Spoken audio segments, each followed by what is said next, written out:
사돈, 저희도 솔직히 뭐 마음이 편했는 줄 아세요? 뭐라고요? 솔직한 말로 재혼이라는 이유로 저도 그렇고 우리 딸도 소갈이 많이 했어요. 늘 사위한테도 눈치 보이고 말이에요. 그래서 그게 제 탓이라는 건가요? 그러게 거짓말을 안 했으면 됐잖아요. 아니, 비밀로 하자고 했던 김서방한테 따지셔야지. 이렇게 찾아와서 왜 제 딸 눈칫밥을 주나요? 변명하지 마세요. 말하고 안 하고는 사돈 양심 문제죠. 효성이가 그렇게 하자고 했다고 사돈의 잘못이 사라지나요?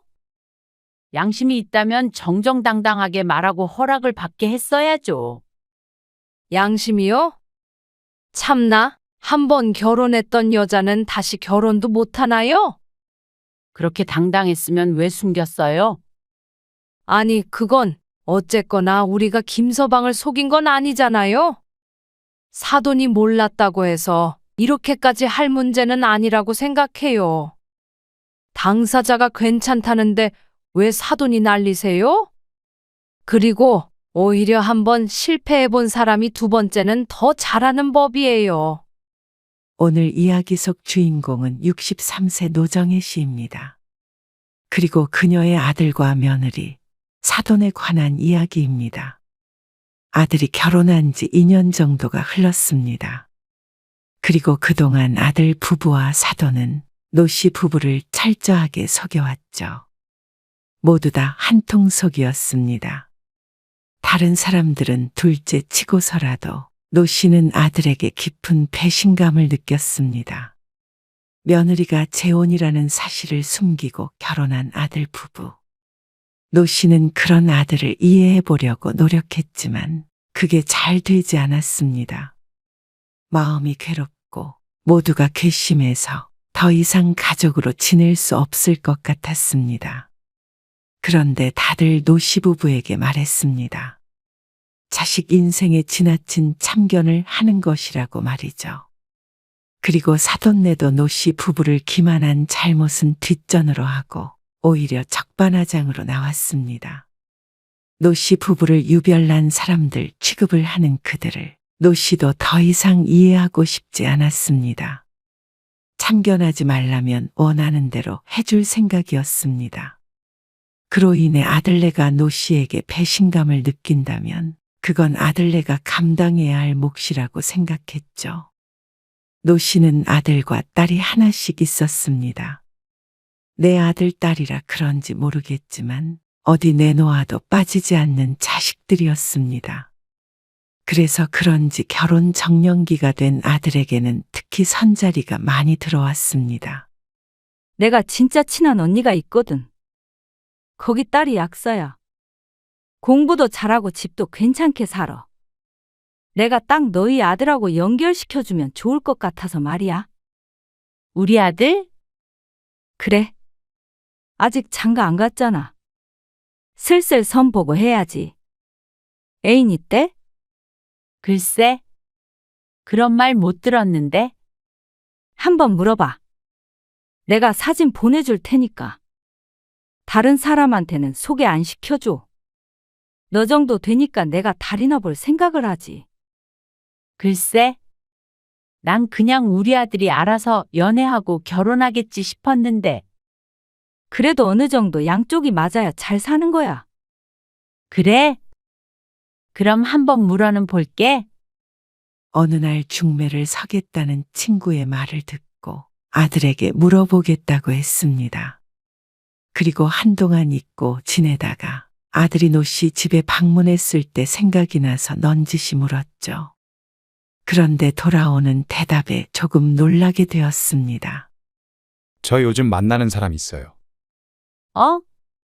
정말? 네. 그리고 결혼까지 생각하고 있어요.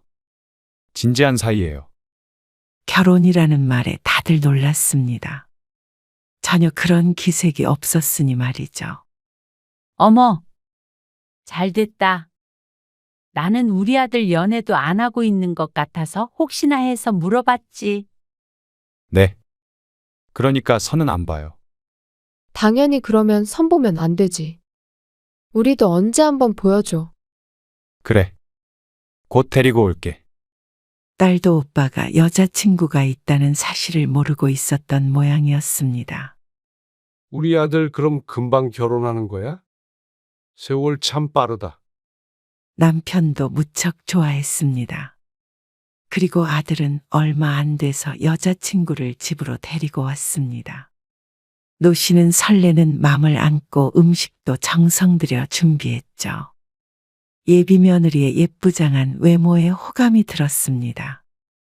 성격도 둥글둥글한 편이라 처음 만난 자리였음에도 불구하고 모두들 화기애애하게 이야기를 나눌 수 있었습니다.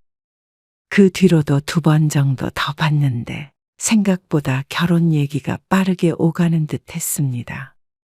상견례 날짜 잡으려고 하는데 언제가 괜찮으세요? 그쪽에서는 최대한 빨리 뵙고 싶어 하시더라고요. 상견례? 결혼을 언제쯤 하려고 그러는데? 글쎄요. 올 가을쯤이요? 뭐? 그러면 얼마 안 남았잖아. 그래서 상견례 얼른 해야죠.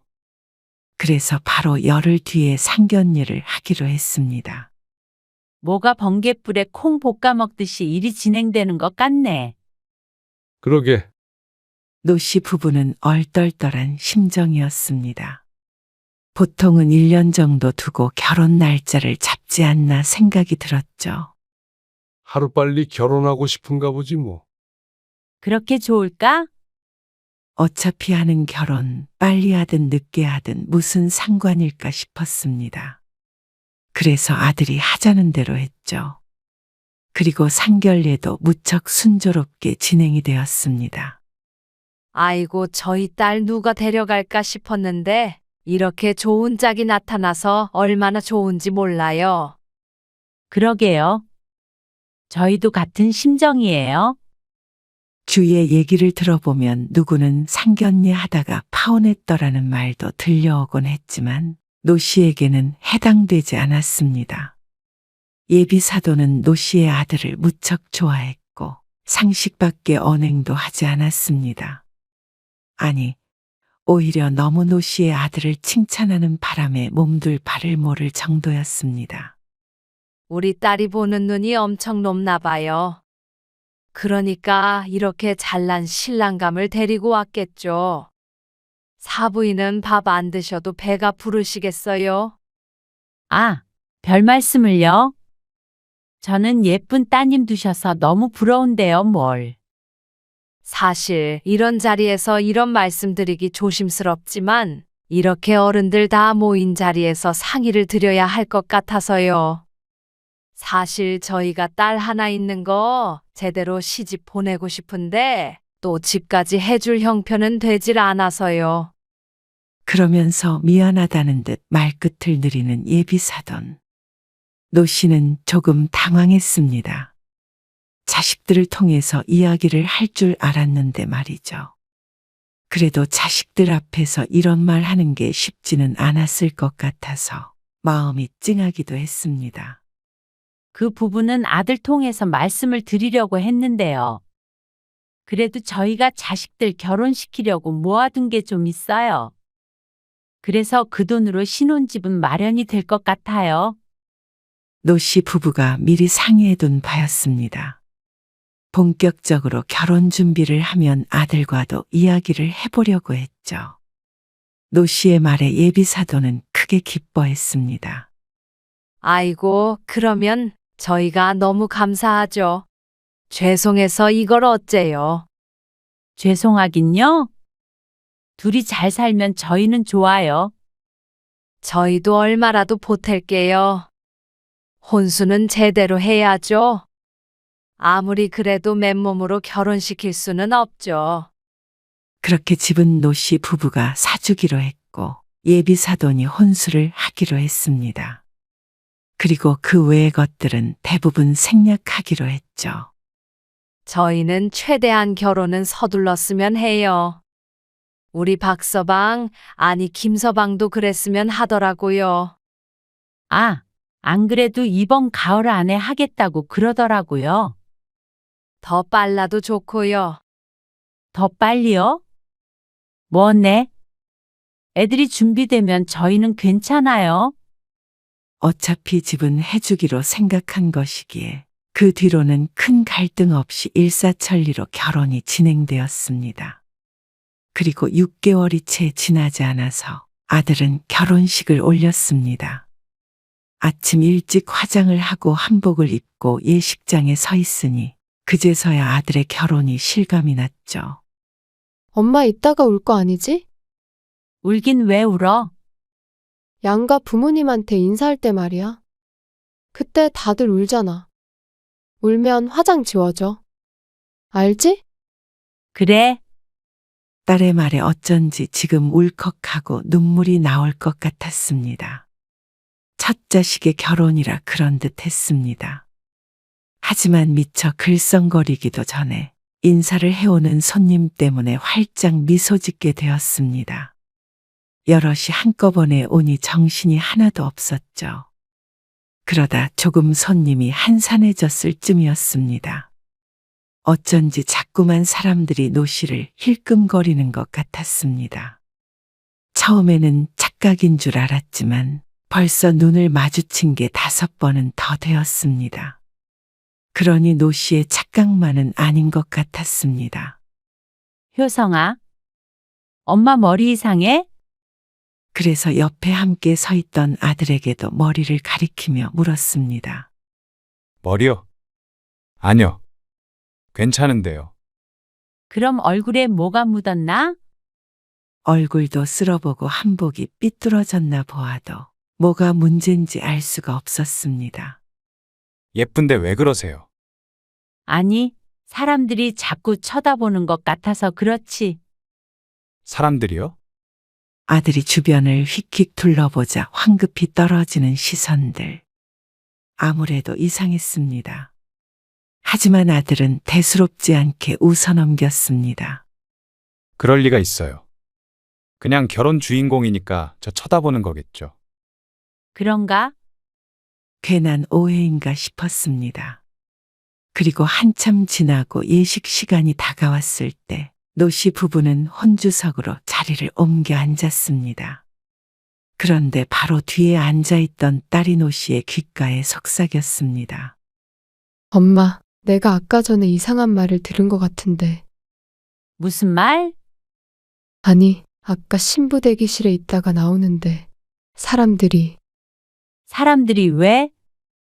뜸을 들이는 게 이상해서 뒤를 슬쩍 쳐다보자 딸이 난감한 표정을 지었습니다. 그리고 옆에 앉아있던 남편도 의아하게 바라보았죠. 그러자 딸이 고개를 저었습니다. 에이, 아니야. 내가 잘못 들었나 봐. 뭘 잘못 들었는데? 노씨가 캐묻는데 어느새 예식이 시작됐습니다. 그리고 그 일은 노씨의 기억 속에서 지워졌습니다. 딸이 놀렸던 것처럼 울지는 않았지만 가슴이 뭉클했습니다. 이렇게 내 아들이 가정을 꾸리고 사나 싶어서 여러 감정이 떠올랐습니다. 그래도 기쁨이 가장 컸던 것 같았죠. 그런데 뭉클했던 것도 결혼식 때뿐이었습니다. 아들이 결혼한 후는 이전과 크게 다르지 않았습니다. 직장이 근처이기 때문에 결혼했다고 해서 멀어지지도 않았고 그렇다고 더 자주 만나게 되지도 않았습니다. 아니, 오히려 며느리가 생기니 아들에게 연락해서 만나자고 하기도 조심스러워졌습니다. 편하게 연락하려고 하면 딸이 말렸습니다. 그러면 요즘 며느리들이 싫어한다고 말이죠. 딸 같은 며느리, 그런 거 없대잖아. 괜히 그러다가 사이만 틀어지지. 그런가? 생각해보면 그럴 것 같기도 했습니다. 노씨도 며느리 불편하게 하는 시어머니가 되고 싶지 않아서 딸의 말을 들었습니다. 그리고 며느리가 명절에 왔을 때도 딸의 조언을 들어서 며느리에게 괜한 고생 시키지 않기 위해 노력했습니다. 제가 설거지 할게요. 아니야. 얘가 할 거야. 노씨가 미리 차려놓은 저녁밥을 함께 먹고 며느리가 설거지를 하겠다고 일어나자 노 씨가 딸을 가리키며 말했습니다. 그러자 딸이 자리에서 일어났습니다. 그래요. 언니, 제가 할게요. 원래 제가 설거지 담당이에요. 그래. 너는 앉아 있어. 그리고 상을 치우고 있는데 며느리가 옆에 서서 노 씨에게 말했습니다. 어머님은 시집살이 안 시키셔서 너무 좋아요. 그래? 친구들은 시집살이 하나 보지? 노 씨가 웃으며 묻자 며느리가 대답했습니다. 아, 네. 그런 것도 있고 그냥 들은 거예요. 사실 며느리와 좀 더 격없이 지내고 싶었지만 시집살이 없어서 좋다는 며느리에게 더 다가갈 수는 없었습니다. 그래서 명절이 아니면 따로 부르지 않았고 아들 내외도 굳이 찾아오지 않았습니다. 다들 그렇게 지낸다기에 특별히 불행하다고 생각하지 않았습니다. 그런데 그건 평범하게 아무 문제가 없을 때나 해당되는 말이었습니다. 아들 며느리가 결혼한 지 1년 반쯤 지났을 때 노 씨는 불행해졌습니다. 아들네 집은 노 씨의 집과 차 타고 10분이 채 안 걸리는 곳이었습니다. 노 씨의 집이 아들이 다니는 직장 바로 근처라서 가까운 곳에 신혼집을 얻을 수밖에 없었습니다. 그런데 그렇게 가까이 살아도 우연히 지나가다 만나는 일은 한 번도 없었는데 그날은 의도치 않게 아들네 집 앞을 지나가게 되었습니다. 그리고 안사돈과 며느리, 그리고 여자아이를 안고 있는 낯선 남자를 마주치게 되었죠. 어머, 안녕하세요. 멀리서 봤을 때는 긴가민가 했지만 가까워져 보니 너무 익숙한 얼굴이었습니다. 어머님, 여긴 어쩐 일이세요? 며느리와 사돈은 무척 당황스러운 눈치였습니다. 이렇게 갑작스럽게 아는 척을 한 것 때문에 그런가 싶어서 노 씨도 덩달아 당황했습니다. 그런데 사돈이 자꾸 옆에 있는 젊은 남자를 힐끔거렸습니다. 누군지는 모르겠지만 사돈의 행동 때문에 노 씨도 눈길을 주게 되었죠. 그러자 안사돈이 황급히 그 앞을 가로막았습니다. 이런 우연이 다 있어요. 아, 네. 볼 일이 있어서 지나가다가요. 이렇게 뵐 줄은 몰랐네요. 네, 저도 잠깐 진아 얼굴 보러 왔어요. 아, 여기는 진아 사촌 오빠예요. 그러더니 옆에 서 있는 남자를 며느리의 사촌 오빠라고 소개했습니다. 어머, 그러세요. 안녕하세요. 얼떨결에 인사를 나누게 됐습니다. 아, 결혼식에서 배웠을 텐데 제가 정신이 없어서. 아, 아닙니다. 남자도 무척 어색하게 대꾸를 했습니다. 다들 불편한 기색이 역력해서 노 씨는 서둘러 작별 인사를 했습니다. 그럼 저는 볼 일이 있어서요. 이만 가볼게요. 네. 그러세요. 네. 어머님, 나중에 연락드릴게요. 그래. 노 씨가 가던 길을 가다가 뒤를 돌아보자 어느새 다들 사라지고 없었습니다. 노 씨는 고개를 갸웃하고는 다시 발걸음을 옮겼습니다. 그런데 그 일이 있은 후 한 달도 되지 않아서 놀라운 사실을 알게 되었습니다. 엄마, 내가 오빠 결혼식에서 했던 얘기 기억해? 무슨 얘기? 내가 뭘 좀 들었다고 그랬잖아. 노 씨가 기억을 더듬어 보자 딸이 무언가 말을 하려다가 말았던 사실이 떠올랐습니다. 그게 왜? 그런데 이어지는 이야기가 몹시 충격적이었습니다. 신부 측 하객으로 왔던 사람들이 수근거리는 소리를 들었는데 며느리가 초혼이 아니라는 사실이었습니다. 그래서 내가 설마 했는데 얼마 전에 오빠 결혼식에 왔던 친구를 만났거든. 근데 그 친구는 더 자세히 들었대. 신부 이름도 똑똑히 들었고 한번 결혼도 했었는데 또 식을 올린다고 흉을 보더라는 거야. 그리고 초대한 사람들한테 입단속을 시켰다는데 이게 말이 돼? 당황스러워서 어떤 대답도 쉽게 꺼내지 못하고 있었습니다. 딸의 말처럼 말이 안 된다고 생각했죠. 그 친구가 잘못 들은 거겠지?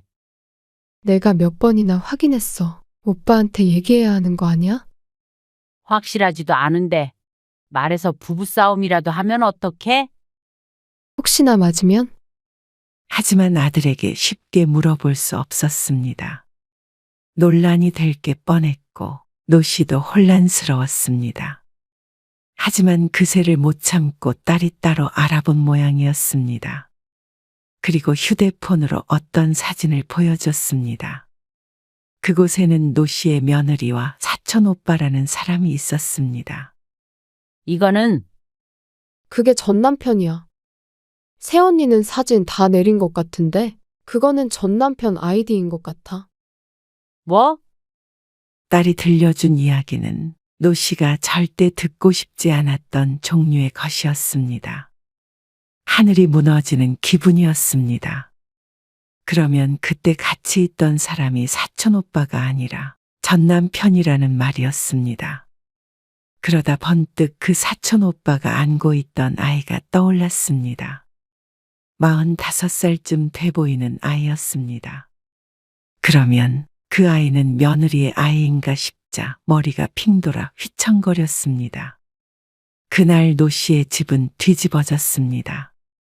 남편은 당장 아들을 호출했습니다.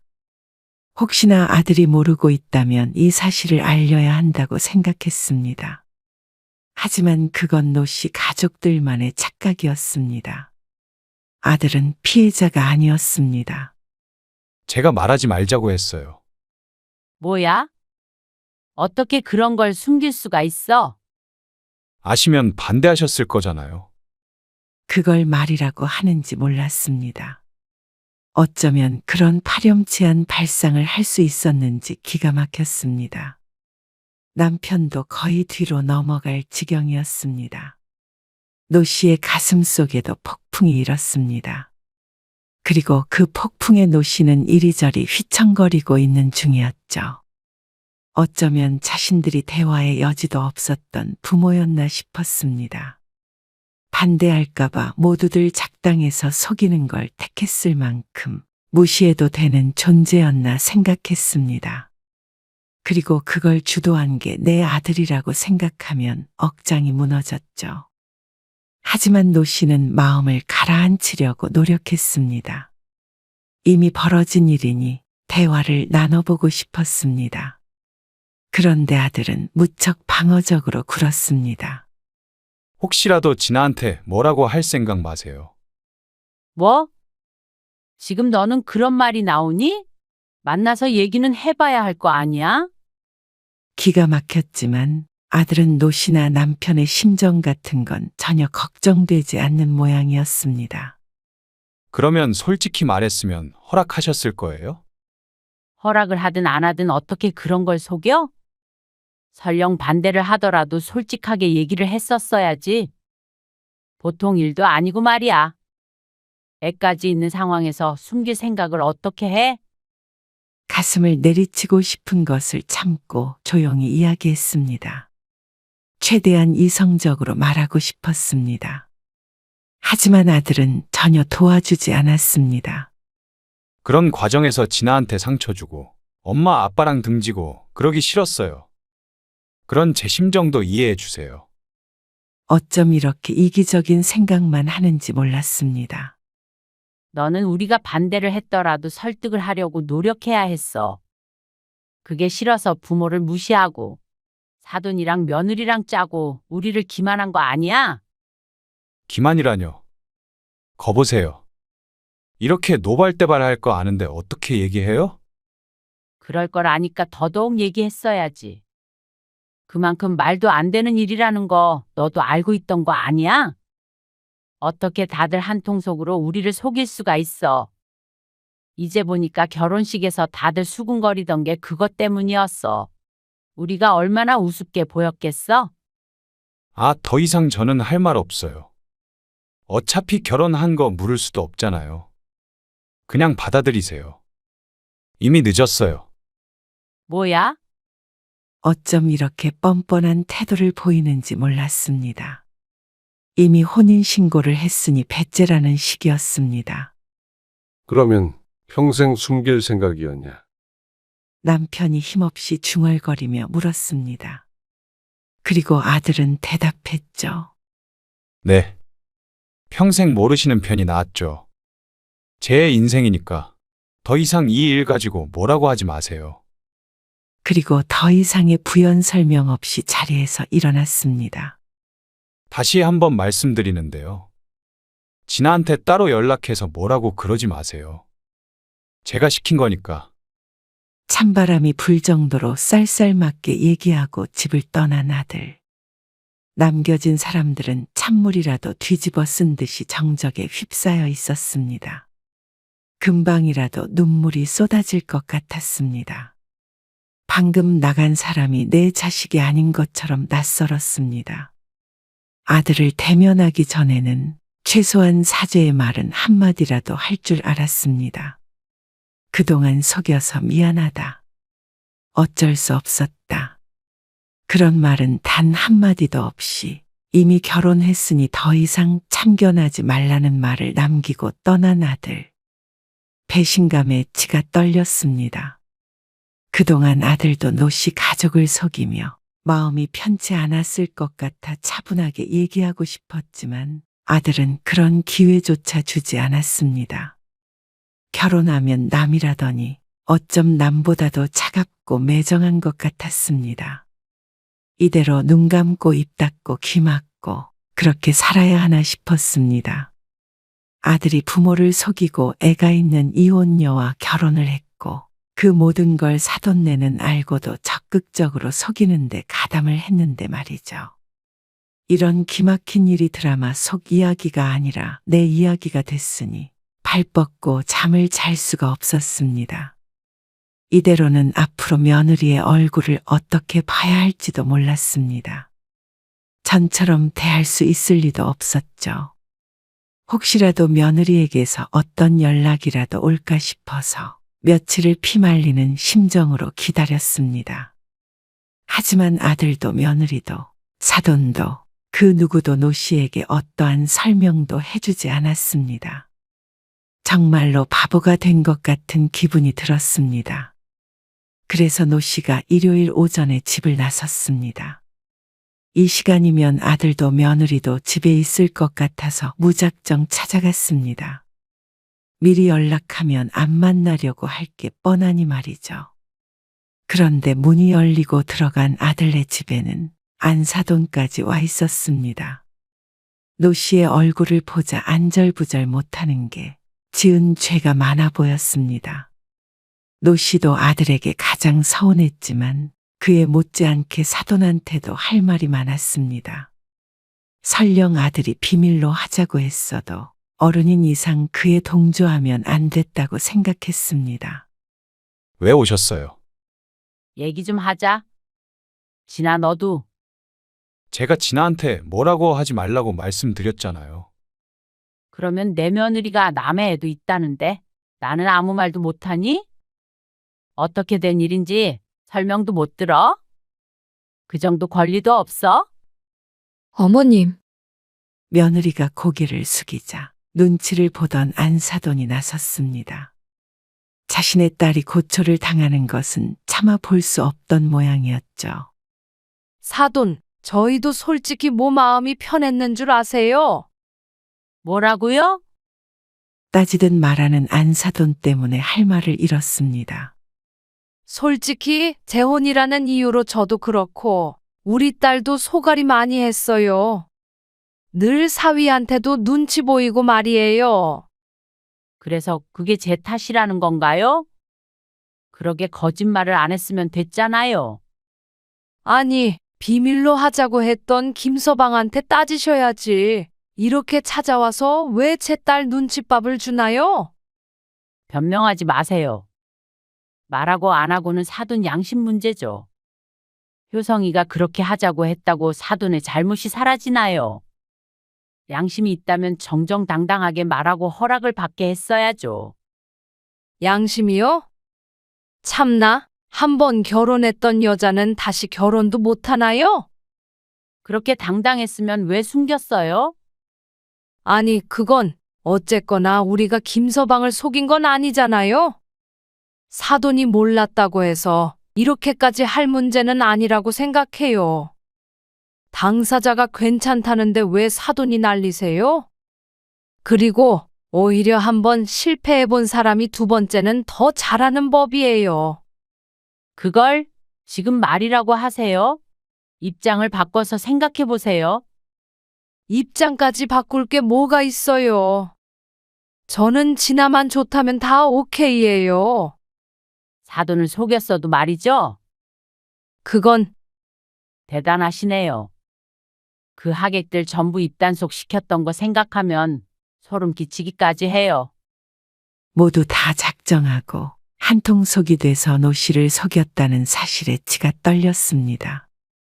노 씨와 남편만 바보가 되었습니다. 아무리 그래도 무슨 권리로 이렇게 집을 쑥대밭을 만들어 놓는 거예요. 자식 인생은 알아서 살게 둬야죠. 이제 와서 이런다고 뭐가 달라져요. 결혼해서 잘 살고 있는데. 뭐, 소송이라도 하시게요? 애들이 좋아서 한 결혼인데 더 이상 관여하지 마세요. 내가 낳았다고 자식을 마음대로 해도 되는 건 아니잖아요. 그래요. 사돈 말이 맞네요. 그렇죠? 그러니까 이쯤에서 마음 정리하세요. 이미 엎질러진 물이잖아요. 다 큰 자식을 마음대로 할 권리 없겠죠. 그런데 내 재산은 제가 마음대로 할 권리가 있는 거죠? 그게 무슨 말이에요? 둘이 좋아서 잘 산다고 하니까 제가 이제 와서 헤어져라 말하라 할 수도 없고 말한다고 들을 생각도 없는 것 같네요. 근데 제가 준 이 집은 제 맘대로 다시 가져가야겠습니다. 엄마, 무슨 소리 하시는 거예요? 잠자코 듣고 있던 아들이 뒤늦게 나섰습니다. 너희 둘 인연은 알아서 해라. 그런데 우리 인연은 거짓말로 시작한 관계야. 더 이상 이어갈 수가 없겠다. 그리고 우리를 속인 너희들 편히 살라고 집까지 주고 싶진 않다. 아니, 사돈, 이렇게 나오시면 곤란하죠? 돈 가지고 어떻게 사람을 이렇게 대하나요? 그러는 사돈은 저희를 어떻게 대했는지 한번 생각해 보시죠. 엄마, 진짜 이렇게 하실 거예요? 대화로 해요, 우리. 그놈의 대화, 나도 해보려고 노력했는데 네가 싫다고 했잖아. 소송? 내가 결혼한 것도 아닌데 사기 결혼이라고 할 수도 없겠지. 그런데 적어도 내 재산은 마음대로 할 수 있지 않겠어? 그럼 저희 못 보고 사셔도 된다는 말씀이세요? 나는 전처럼 너희를 대할 자신이 없다. 제 인생 제가 알아서 살게 내버려 두실 수는 없는 거예요? 그래, 내버려 둘게. 알아서 살아. 엄마 아빠 그늘 벗어나서 알아서 살면 되잖아. 그러니까 집 같은 거 줘버려도 상관없는 거 아니니? 어차피 너희 인생이니까. 아들은 말문이 막힌 듯 보였습니다. 집은 팔아버릴 테니까 알아둬라. 너희가 이사를 나가든 안 나가든 최대한 빨리 팔 거야. 길거리로 쫓겨나기 싫으면 미리미리 집 알아보는 게 좋을 거다. 사돈, 정말 같은 자식 키우는 부모끼리 이러지 마세요. 자식 키우는 부모 심정을 그렇게 잘 아시는 분이 노 씨는 거기까지만 내뱉고 뒤돌아섰습니다. 뒤에서 아들이 따라 나왔지만 그 손을 뿌리쳐버렸습니다. 어쩌면 아들이 한마디 말이라도 따뜻하게 했다면, 노 씨의 심정을 헤아리는 말 한마디라도 건넸다면 달랐을 수도 있었습니다. 장담하진 못하겠지만 자식 이기는 부부모 없을 테니 말이죠. 하지만 이번 일은 도저히 용서하고 넘어갈 수 없었습니다. 부모로서의 최소한의 존중도 받지 못한 것 같았습니다. 그런 자식을 위해서 노 씨는 어떤 것도 해줄 생각이 없었습니다. 그리고 노 씨는 아파트를 급매로 내놓았습니다. 명의가 남편 명이라 아들의 동의는 필요하지 않았습니다. 시세보다 싸게 내놓은 집은 한 달도 안 돼서 팔렸습니다. 그리고 아들은 그 집에서 쫓겨났죠. 어머님, 너무 무서워서 그랬어요. 어차피 애는 제가 안 키우니까 말씀 안 드리는 편이 좋을 것 같았어요. 네. 엄마, 아빠를 기만하려고 그런 거 절대 아니에요. 죄송해요. 뒤늦게 찾아와서 잘못을 비는 아들과 며느리. 돈으로 휘둘러야 휘둘러지는 자식을 보니 통쾌함보다는 씁쓸함이 더 컸습니다. 이제 와서 이런들 무슨 소용인가 싶었습니다. 이미 노 씨의 마음 한켠은 무너져 내린 뒤였는데 말이죠. 애를 누가 키우든 신경 안 쓴다. 물었을 때 대답해주지 그랬니? 진작에 얘기하자고 했을 때 말해주지 그랬어. 이제 마음 비웠으니까 이렇게 찾아올 필요도 없다. 엄마, 이런다고 엄마 마음도 편한 건 아니잖아요. 그렇다고 이제 와서 저희가 헤어질 수도 없고요. 그렇다고 평생 괴롭게 얼굴 마주보고 살아야 할 필요는 더더욱 없지. 노 씨가 뒤를 돌자 남편이 아들을 내보냈습니다. 남편도 화를 억누르고 최대한 신사답게 대하려고 노력하는 듯 했습니다. 노 씨보다도 분노했던 것이 남편이었는데 말이죠. 최소한 노 씨가 집에 찾아갔을 때 그때 아들이 이렇게 말했더라면 하는 생각도 잠시 하긴 했지만 이미 끝난 일이었습니다. 더는 부모를 저버린 아들 생각은 하고 싶지 않았습니다. 그런 노 씨를 남편과 딸이 위로했습니다. 앞으로는 자식은 하나라고 생각하고 살 생각이었죠.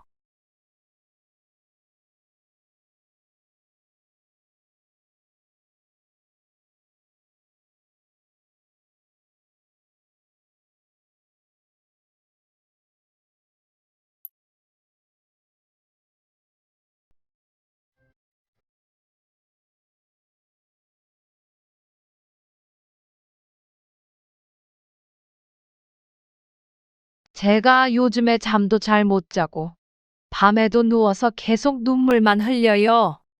왜 이렇게 마음이 허한지. 아무래도 외동딸이니까 서운하셨겠어요. 이해가 가요. 아니요. 이해를 못 하시겠죠. 자식이 둘이나 있으시잖아요. 사돈은 아들 결혼시키면서 어떤 심정이실지 모르겠는데요. 솔직히 저는 강도한테 제 딸을 강제로 뺏긴 기분이에요. 네? 강도요? 그게 제 솔직한 심정이에요. 아니, 제 아들이 싫다는 사람 억지로 꿰어내서 결혼시킨 건가요? 본인들이 좋아서 2년 동안 연애하다가 결혼하겠다고 한 거잖아요. 제 말은 그런 게 아니고요. 그런 게 맞든 아니든 지금 이 자리에서 제 아들 보고 강도라고 하는 게 맞는 건가요? 너무한 거 아니에요? 오늘 이야기 속 주인공은 59세 박용선 씨입니다. 그리고 그녀의 아들과 예비 며느리에 관한 이야기입니다. 박 씨는 자식 하나 결혼시키는 게 왜 이렇게 어려운가 싶었습니다.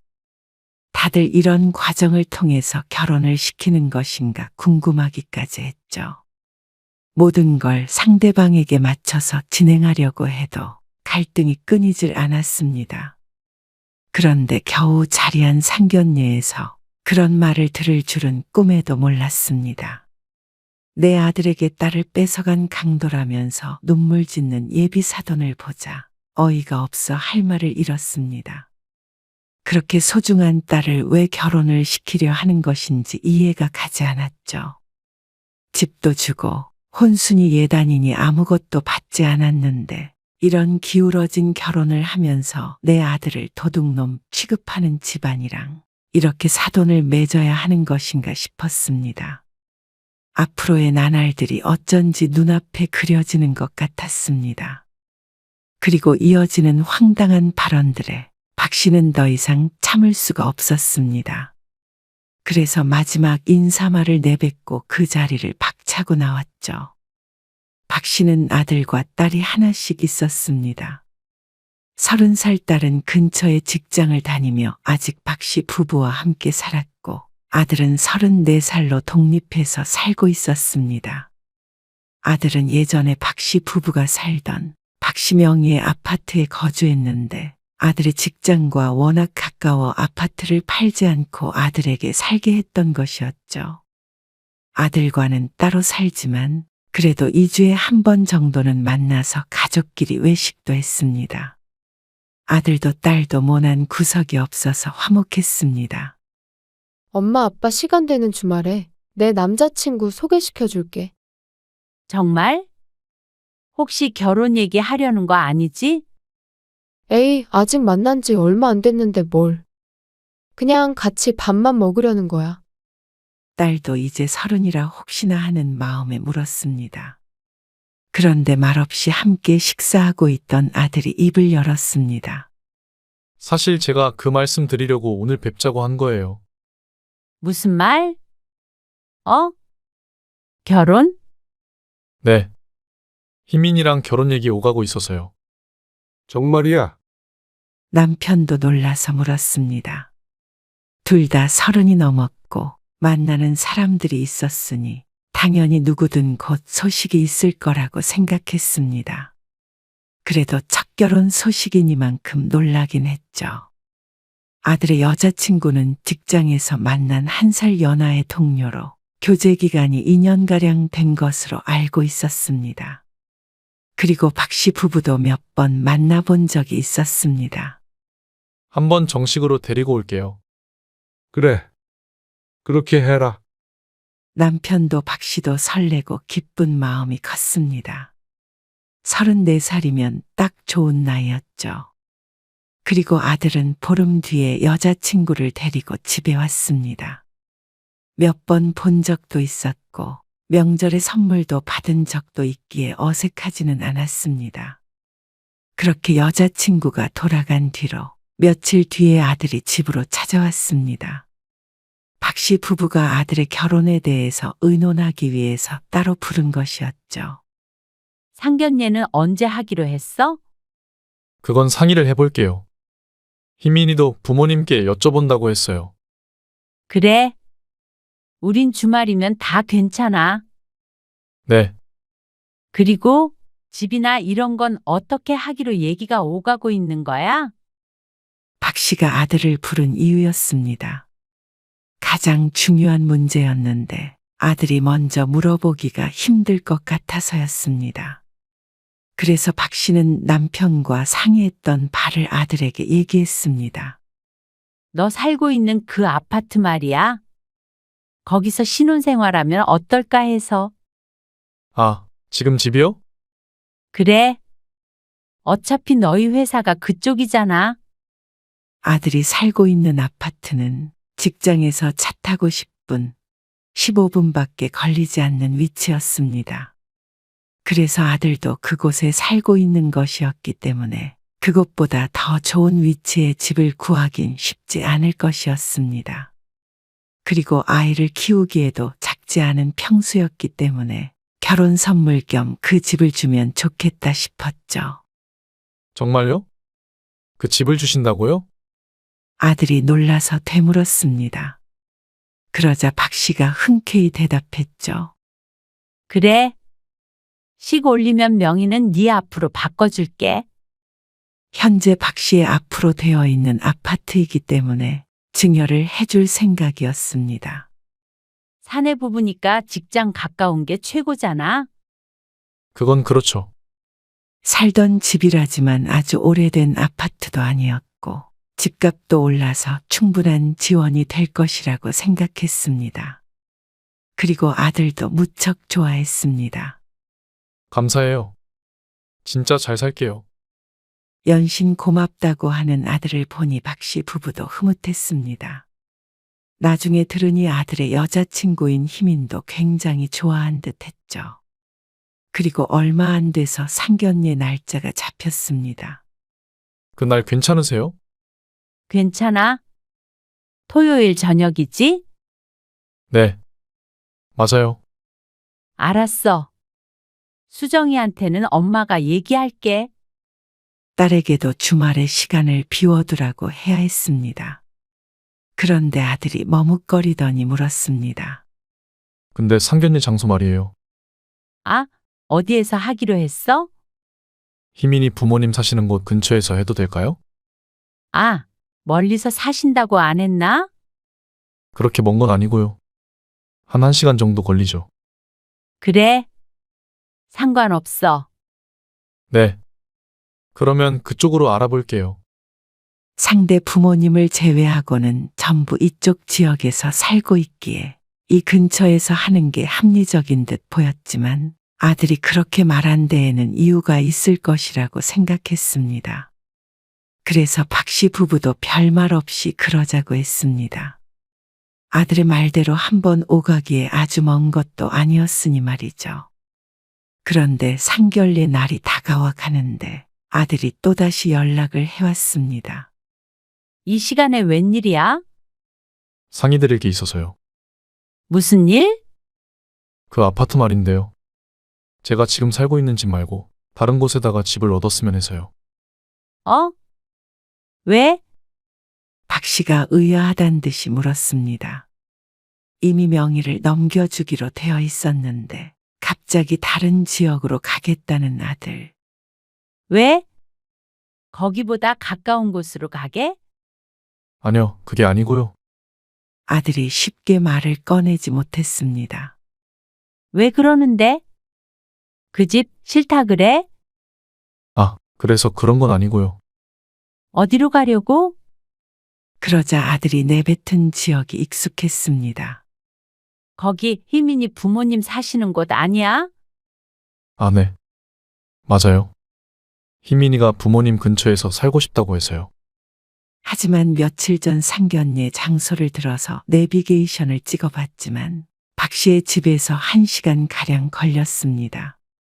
그러면 위치상 아들네 회사에서는 그 이상 걸릴 것이 분명했죠.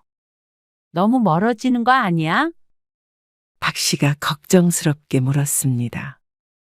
다른 곳에 사는 것이야 문제될 게 없지만 위치가 너무 불편할 것 같았습니다. 거기에서 어떻게 매일 출퇴근을 해? 빨리 가면 1시간 정도면 가니까요. 1시간이 짧은 시간이야? 출퇴근 시간엔 더 걸릴 텐데. 근데 희민이가 꼭 거기에 살고 싶다고 하니까. 아들의 여자친구가 강력하게 원한 듯 했습니다. 아들도 먼 것을 모를 리 없었는데 이렇게 묻는 걸 보니 이미 둘은 상의를 끝낸 것 같았습니다. 그래서 지금 살던 집을 팔고 그 돈으로 그쪽에 집을 사는 게 어떨까 해요. 받은 데가 있는 거야? 아, 거기 새로 지은 아파트가 있는데요. 그러면서 설명하는 아파트는 신축에다가 평수도 아들이 사는 곳보다 컸습니다.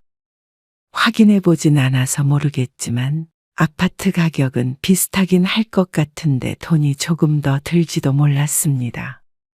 그리고 살던 아파트가 그렇게 금방 팔리는 것이 아니기에 마음에 걸리는 것들은 많았습니다. 하지만 꼭 거기서 살고 싶다는데 이래라 저래라 할 순 없었뿐이다. 그래. 너희가 살 집이니까 너희 편한 대로 해. 부동산에 일단 집 내놓을게 그러면 팔리면 그 돈 보태서 너희가 원하는 집으로 사줄게. 정말요? 그러면 희민이한테도 그렇게 말할게요. 감사해요. 아들은 한시름 놓았다는 듯이 안심한 말했습니다. 그런 걸 보니 박 씨가 반대할 줄 알았던 모양이었습니다. 하지만 거기까지는 박 씨도 아들이 원하는 대로 하는 게 맞다고 생각했습니다. 어쨌거나 집을 주기로 했으니 그 선에서 어딜 가든 아들네가 알아서 하는 문제였습니다. 살다가 불편하면 어련히 알아서 이사를 할까 싶었죠. 그리고 희민이랑 얘기를 좀 해봤는데요. 예물이나 예단 같은 거는 생략하는 게 어떨까 해요. 결혼식도 너무 거창하기는 말고요. 조금 간소화해서 하려는데 어떠세요? 그래? 요즘 그렇게들 많이 한다더라. 네. 결혼 비용도 많게는 1억 가까이 드는 경우도 있다고 하는데 쓸모없는 것 같아서요. 그건 그렇지. 그 돈으로 살림에 보태는 게 좋겠지? 아들의 말에 박 씨도 동의했습니다. 한 번밖에 없는 결혼 성대하게 하는 사람도 있겠지만 적당한 선에서 하는 게 좋다고 생각했죠. 그래서 각자 우선 1,000만 원씩 모아서 예식장 같은 것들 예약하기로 했어요. 신혼여행은 제가 따로 낼 거고요. 응, 그래. 알아서 해. 나머진 아들이 모아둔 돈으로 해결을 하기로 했습니다. 아들은 집을 해준 것만으로도 감사하다고 그 외에는 아무것도 안 해줘도 된다고 했습니다.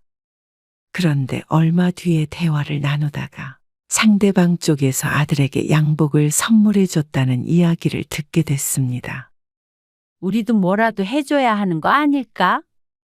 다 생략하기로 했다면서. 딸에게 묻자 딸도 고개를 갸웃했습니다. 그래도 그쪽에서 줬으면 우리도 가만히 있기는 좀 그렇겠지?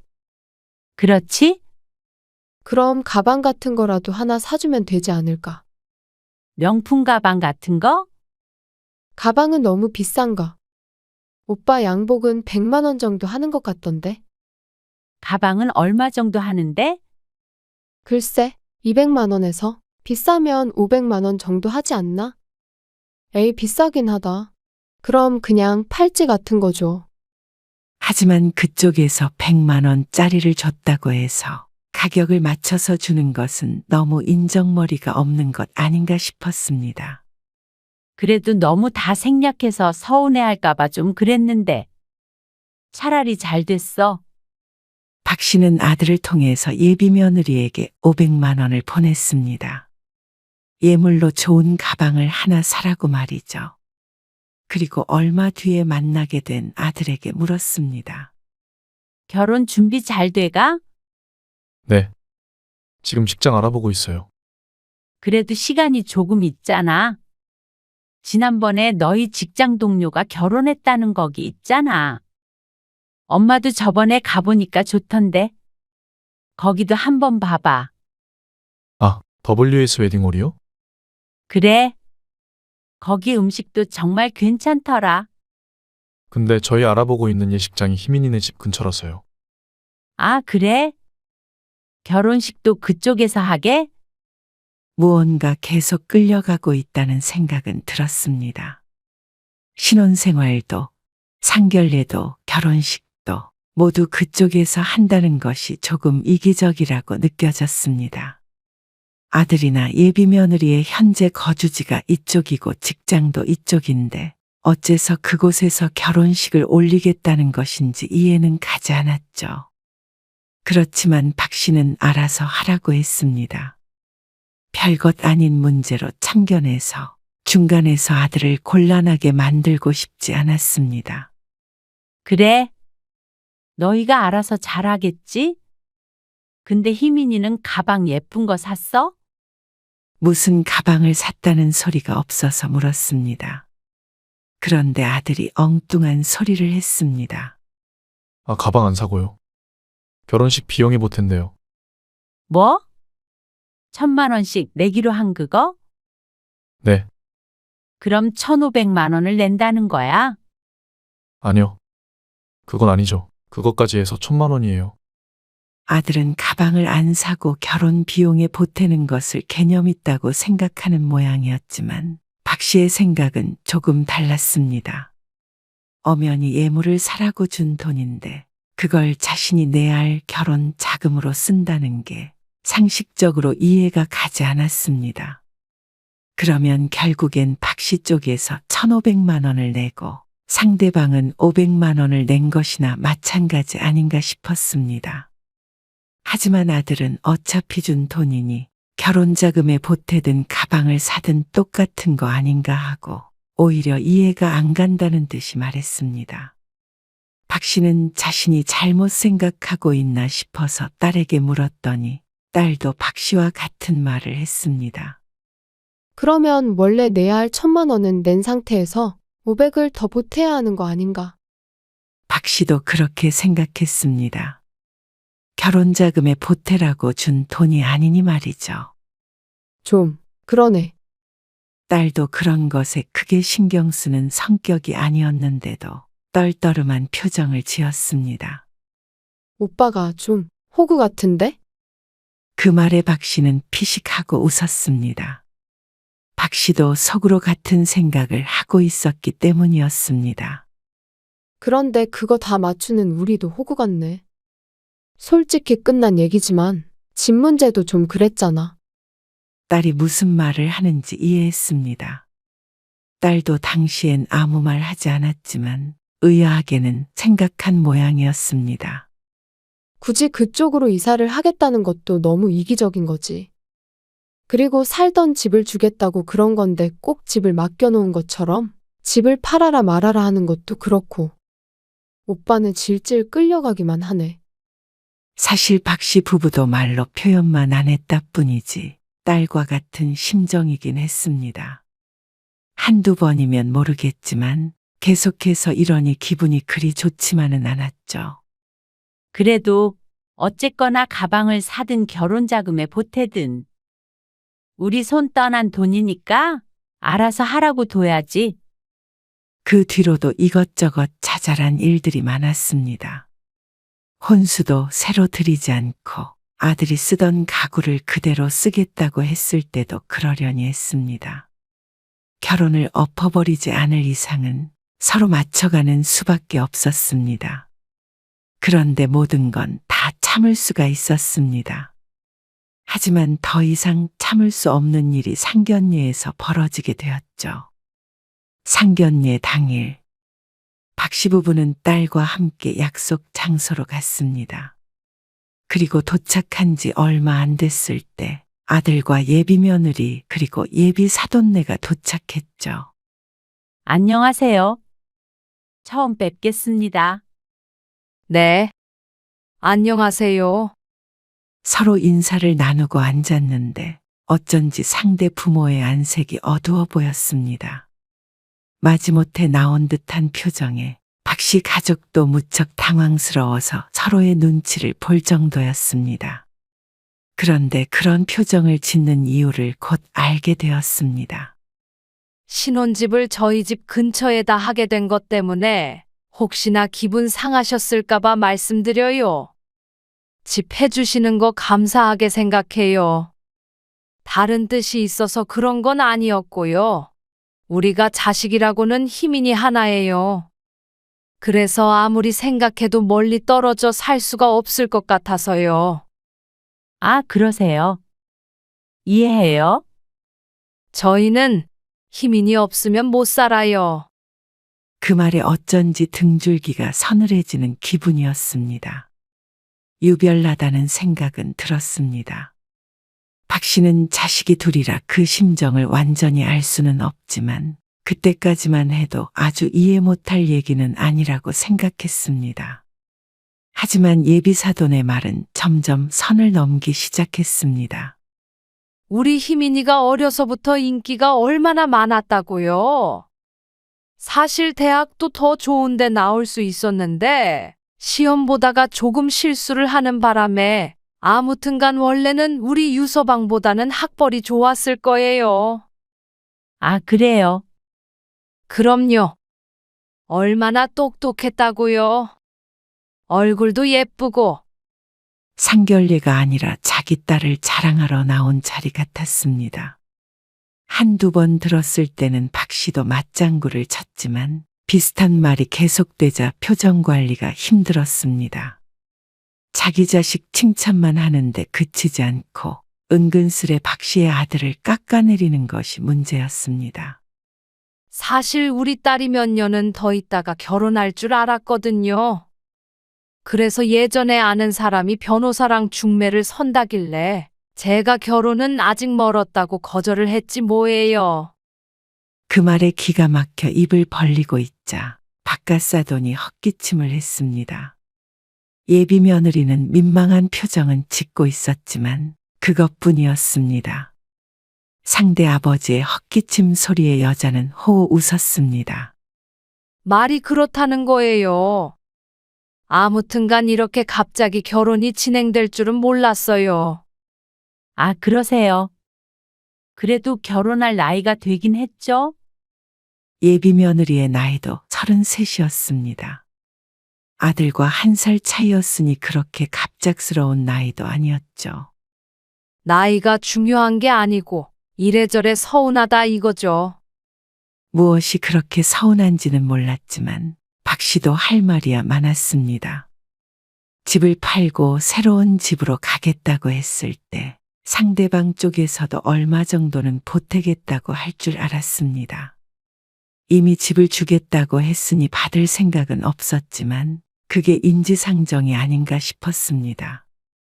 그런데 500만 원으로 딸을 결혼시키면서 변호사와 박 씨의 아들을 비교해가며 뭘 그리 아쉬워하고 섭섭해하는지 몰랐습니다.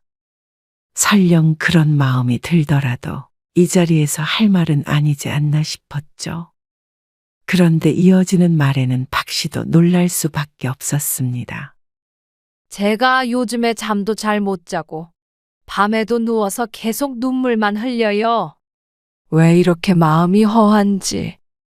그리고 그 말을 하면서 여자는 실제로 울기까지 했습니다. 기가 막혔지만 이 상황을 어떻게 해야 할지 몰라 얼떨결에 위로의 말을 건넸습니다. 아무래도 외동딸이니까 서운하셨겠어요. 이해가 가요. 아니요. 이해를 못 하시겠죠. 자식이 둘이나 있으시잖아요. 사돈은 아들 결혼시키면서 어떤 심정이실지 모르겠는데요. 솔직히 저는 강도한테 제 딸을 강제로 뺏긴 기분이에요. 네? 이 여자가 무슨 말을 하고 있는지 얼른 머릿속에 입력이 되지 않았습니다. 자신이 잘못 들은 게 아니라면 박 씨의 아들에게 강도라고 한 모양이었습니다. 강도요? 그게 제 솔직한 심정이에요. 그 말에 박 씨는 기가 찬 웃음을 내뱉었습니다. 하지만 결코 유쾌한 웃음은 아니었죠. 아들을 쳐다보자 아들도 역시 놀란 듯 했습니다. 이런 말을 들을 줄은 몰랐던 것이었겠죠.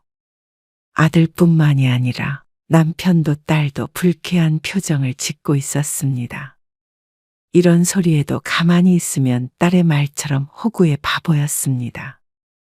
다른 건 몰라도 내 아들 보고 강도라고 하는 소리에 참을 수는 없었습니다.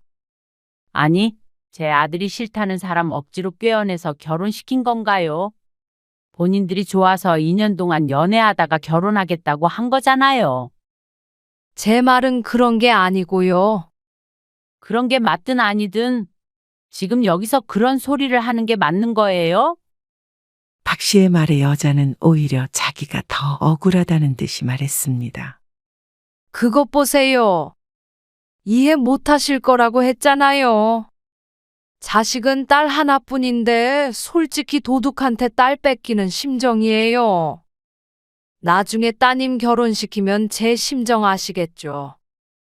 그렇게 따지면 박 씨는 아들을 뺏기는 것 아닌가 싶었습니다. 그만큼 서운하다는 거죠. 아까도 말씀드렸지만 우리 딸이 보통 딸이 아니에요. 정말 곱게 키웠고요. 너무 효녀에다가 둘도 없는 잘난 딸이에요. 그 밖에 찬양의 말이 떠오르지 않아 답답한 눈치였습니다. 물론 그러니까 그렇게 남자들이 줄을 섰었겠죠. 그래도 우리 희민이가 좋다는 사람이랑 결혼시켜야죠. 어떻게 부모가 자식을 이기나요? 이보세요. 딱 거기까지만 듣고 박 씨는 자리에서 일어났습니다. 들고 있던 컵도 쾅 소리 나게 테이블 위에 올려두었습니다. 그러자 본인이 하는 말에 심취해 있던 여자가 정신을 차린 듯 박 씨를 바라보았습니다. 네? 그렇게 서운하면 결혼을 시키지 말고 영원히 끼고 사세요. 뭐라고요? 지금 저한테 한 소리예요? 네. 저도 귀하게 키운 내 아들 경우 없이 강도 취급하는 사람들한테 주고 싶지 않습니다. 저기요. 저기고 여기고 부디 아무한테도 도둑질 당하지 마시고 평생 같이 사세요. 알겠어요? 그리고 뒤에서 뭐라고 떠들어대든 신경 쓰지 않고 혼자 일어나서 식당을 나와버렸습니다. 남편과 딸도 급하게 짐을 챙기는 것 같은데 그걸 기다려줄 만큼 마음이 여유롭지 않았습니다. 천불이 나고 있는 속을 달래며 빠르게 걷고 있는데 뒤에서 누군가 뛰어오는 소리가 들렸습니다. 어머님, 정말 죄송해요. 저희 엄마가 너무 섭섭해서 그러신 거예요. 어머님이 이해해 주세요. 죄송합니다. 아들의 여자친구가 연신 고개를 숙이며 사과했습니다. 하지만 그런다고 마음이 풀릴 리가 없었습니다. 아니, 나는 솔직히 그 상황에서 가만히 듣고 있던 너한테도 실망이 커. 어머님, 그런 게 아니고요. 괜히 끼어들면 결혼한 다음에도 그럴 거 아니니? 그럴 리가요. 그럴 리가 없으면 지금은 왜 아무 말도 안 했어? 내가 있는 앞에서도 편을 안 들어주는데 결혼하고 나서는 더 심하면 심했겠지. 그러자 아무 말 못하고 고개를 떨구었습니다. 너도 너희 엄마 말대로 더 잘난 남자 만날 수 있었으면 그 남자들 만나라. 어머님, 나는 뭐 서운한 게 없어서 아무 말 안 했는 줄 알아? 우리가 바보 멍청이라서 그랬는 줄 알아? 아무리 그래도 기본적인 예의는 있어야 하는 거 아니니? 죄송해요. 죄송할 것 없어. 그냥 우리 인연은 여기까지였나 보다. 난 최소한의 교양은 있는 사람들하고 연을 맺고 싶다. 저희 못 헤어져요. 헤어지든 말든 그건 너희가 알아서 하고. 나는 이제 이 결혼 반대야. 말을 마치자마자 식당에서 남편과 딸 그리고 아들이 나왔습니다. 오빠, 아들의 여자친구가 울먹이며 아들을 불렀습니다. 아들은 심란한 표정을 지었죠. 바보가 아니라면 그 자리에서 오간 이야기에 가장 불쾌해야 할 사람은 아들이었습니다. 그러니 아들도 박 씨를 설득할 생각을 하지 못하는 듯 했습니다. 나중에 다시 얘기하자. 아들은 여자친구를 뒤로 한 채 박 씨 가족과 함께 박 씨의 집으로 돌아왔습니다. 선뜻 입을 여는 사람은 없었습니다. 그렇게 한참 한숨 소리만 들리자 박 씨가 말했습니다. 나는 이 결혼 허락 못한다. 그러자 남편도 고개를 끄덕이면서 말했습니다. 그건 나도 마찬가지야. 그리고 딸도 같은 입장이었습니다. 가족 모두가 반대하는 결혼을 강행하는 것은 아들로서도 부담스러운 일일 듯 했습니다. 그리고 물론 아들도 받은 상처가 큰 모양이었습니다. 몇 번 입을 때려다가 말고 괴로운 듯 얼굴을 일그러뜨렸습니다. 그런 줄 알고 너도 돌아가. 나중에 연락드릴게요. 아들의 주머니에서 계속해서 휴대폰이 진동을 했습니다. 아들의 여자친구일지 그 부모일지는 모르겠지만 아들이 해결해야 할 일이 많아 보였습니다. 왜 그렇게 나와버렸냐고 화내지 않을 걸 보니 아들도 박 씨의 심정을 이해는 하고 있나 보다 생각했습니다. 적어도 이 자리에서 결혼을 허락해달라는 말을 하지 않아 다행이었습니다. 그리고 며칠 뒤에 딸이 말했습니다. 오빠 헤어졌다더라. 정말이야? 박 씨도 그 말엔 조금 뜻밖이라는 듯이 대꾸했습니다. 결혼을 미루면 다행이라고 생각했는데 딸이 전한 말은 그냥 다행 정도가 아니었습니다. 근데 그 언니가 회사에서 마주칠 때마다 오빠한테 마음을 돌려달라고 그러는 것 같더라고.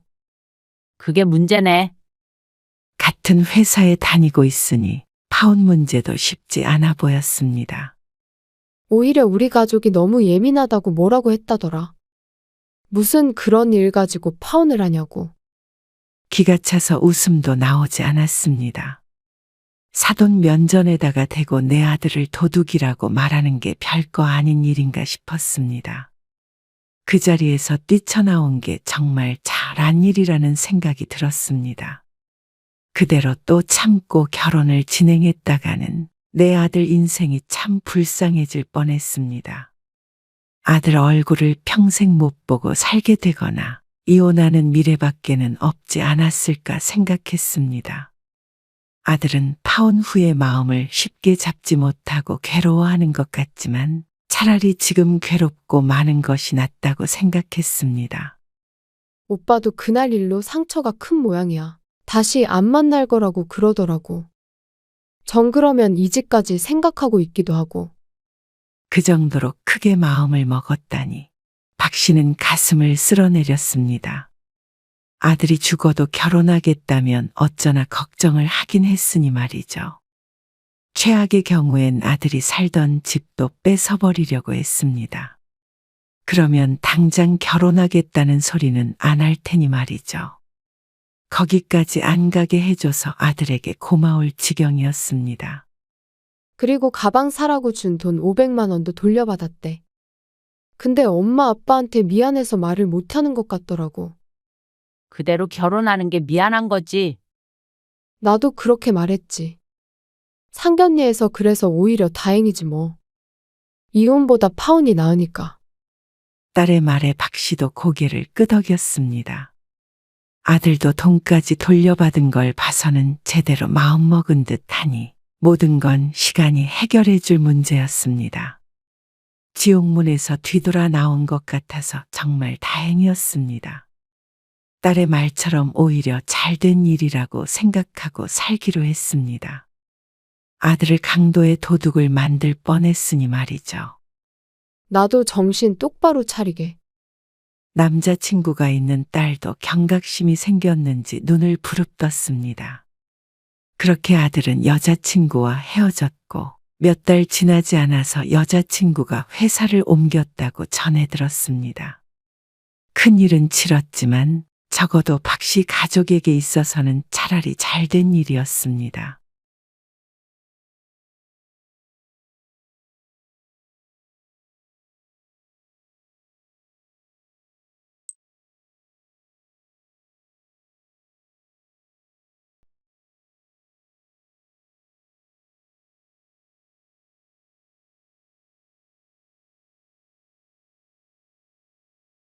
그래. 우울해. 그런데 그건 당신 때문이야. 뭐, 나 때문이라고. 내가 주말에도 당신이랑 하루 종일 같이 있어야 해? 그것도 한두 번이지? 어떻게 하루 종일 붙어 있어? 이렇게 매일? 그게 무슨 말이야? 나는 그냥 당신이 요즘에 기분이 안 좋은 것 같아서. 맨날 뭐 먹을지 물어보고 어디 나가지도 않고 하루 종일 나만 졸졸 쫓아다니는 것 같아? 당신은 왜 아무도 만나지 않고 집에서 나랑만 얘기해? 집에 있는데 그럼 당신이랑 얘기하지 누구랑 해? 당신이랑 맨날 똑같은 얘기하는 것도 지겨워. 당신은 재밌을지 모르겠지만 늘 집에만 있는 사람 얘기가 뭐가 재미있겠어? 생각을 해봐. 그러니까 내 말은 당신도 당신 생활을 좀 하라는 거지? 집에서 책 읽는 게 좋아서 있는 건데 달리 무슨 생활을 하라는 거야? 그러니까 뭘 하든 나가서 좀 하라고. 그렇게 할 일이 없으면 차라리 전에 한다던 사업인지 뭔지를 하던가 해. 집에서 하루 종일 빈둥거리면서 사람 괴롭히지 말고 같은 공간에 있는 것도 숨 막히니까. 오늘 이야기 속 주인공은 63세 현호중 씨입니다. 그리고 그녀의 아내에 관한 이야기이죠. 20대 때부터 직장에 다니기 시작해 30년 넘게 일만 했습니다. 평생 가족밖에 몰랐고 허튼 일로 아내를 마음고생 시킨 적 없었으며 여전히 자식들과 사이도 좋았습니다. 열심히 일하고 열심히 노후 준비도 하고 60이 넘어 퇴직을 하는 그 순간까지 성실하게 살아왔습니다. 그러니 퇴직 후의 삶에 이토록 당황스러웠던 것이었죠.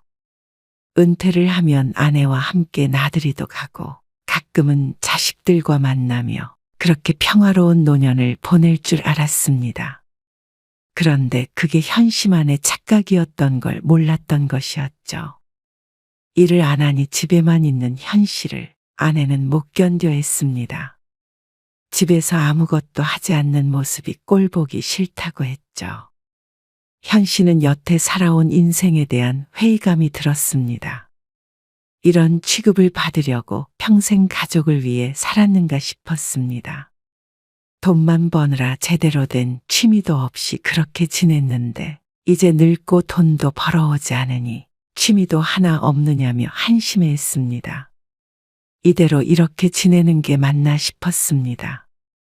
아니, 이렇게는 못 살 것 같았습니다.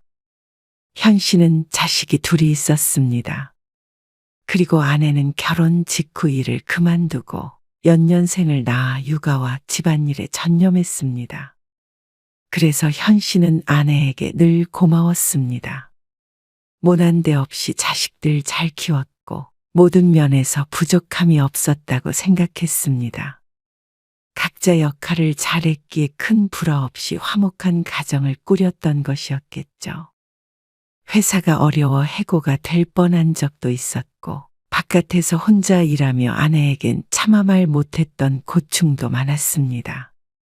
하지만 그런 것은 가장인 현 씨 스스로 감내해야 할 부분이었습니다. 그래도 커가는 자식들을 보며 행복했죠. 그러다 현 씨가 50대 초반쯤 되었을 때였습니다. 사업을 좀 해볼까? 뭐? 무슨 사업? 글쎄, 뭘 팔아도 좋고, 아니면 카페나. 그건 천천히 생각은 해봐야겠지. 갑자기 무슨 말이야? 회사 어렵다더니 당신 혹시 잘렸어? 아니, 그건 아니고, 그럼 왜 그래? 뜬금없이. 그냥 곧 퇴직할 때 돼가는데 생각이 많아지네. 정년은 채워야지 그래도. 그 다음에는? 그래도 뭐라도 해야지. 퇴직해도 너무 젊잖아. 100세 시대라고들 하는데 그건 퇴직한 다음에 생각하면 되지. 주위에도 퇴직하고 사업하는 사람들 많아. 회사 다니다가 은퇴하면 너무 늦는다고. 당신은 행여나 회사 그만둘 생각은 말어.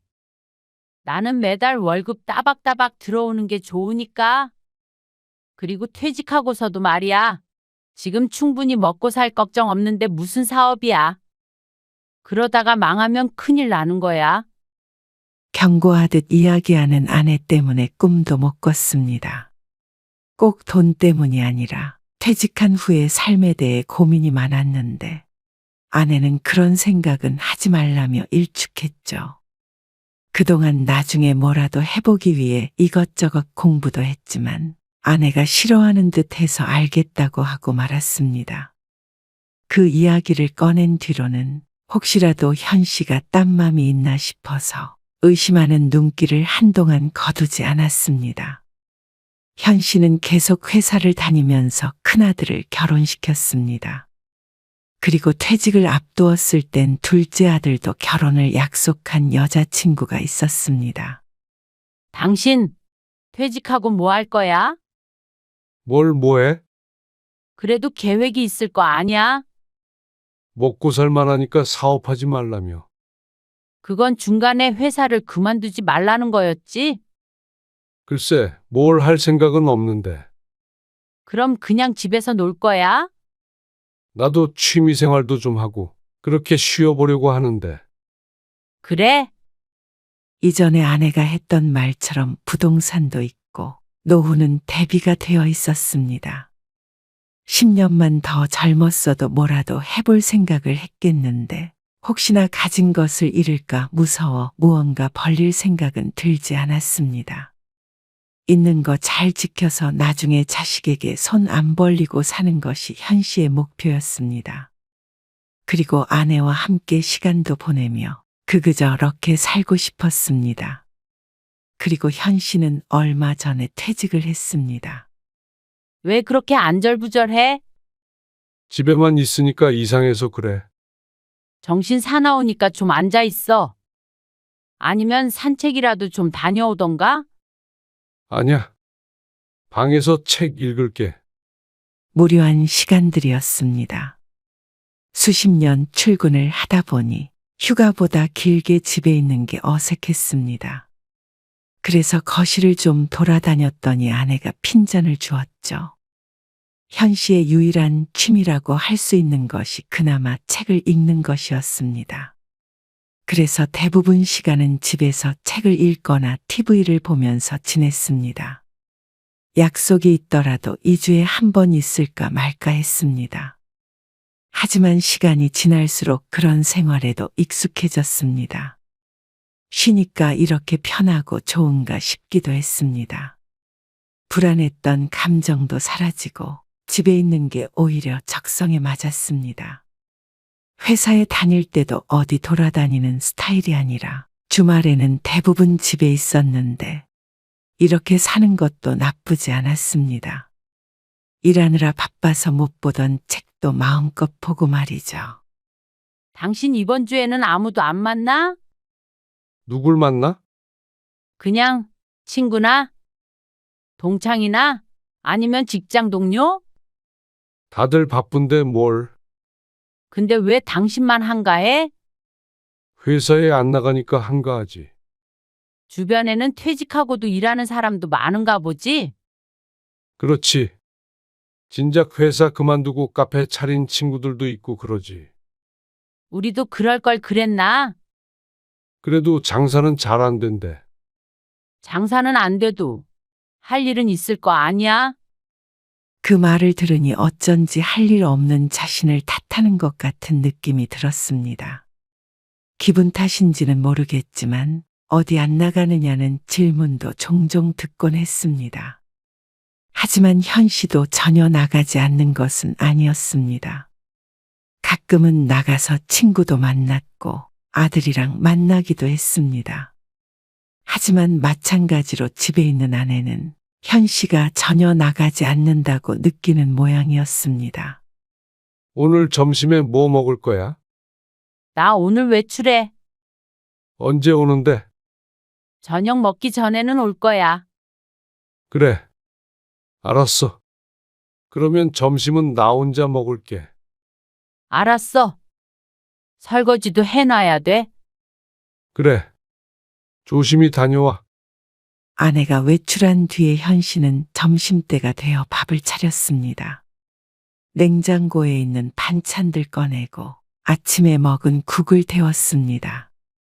그리고 계란 후라이를 2개 하니 점심밥은 뚝딱이었습니다. 먹고 난 설거지를 하고 현 씨는 서재에 들어가서 책을 읽었습니다. 해가 뉘엿뉘엿 지고 있어서 책을 읽을 맛이 났습니다. 현 씨는 그 순간 참 축복받은 삶이 아닌가 하는 생각을 하게 됐습니다.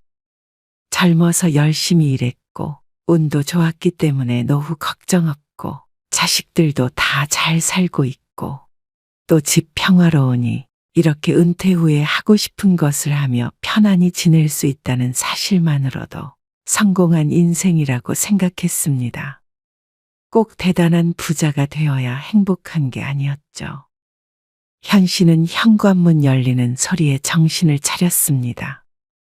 책에 빠져 있다 보니 시간 가는 줄 몰랐습니다. 어느새 6시가 넘어 있었습니다.